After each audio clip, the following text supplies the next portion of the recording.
In this video, I will show you how to check if your Android device supports eSIM or not.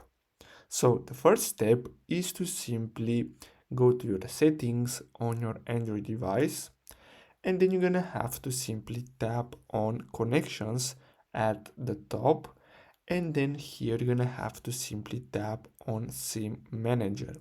Now before we continue with the video, make sure to like and subscribe if you find this video helpful. So you're gonna have to simply tap on SIM manager.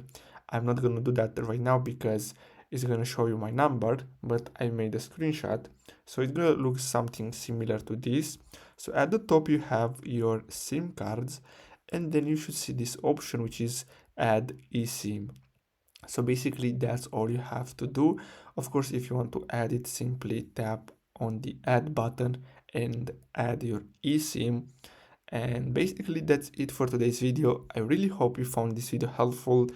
Don't forget to like and subscribe. Thanks for watching.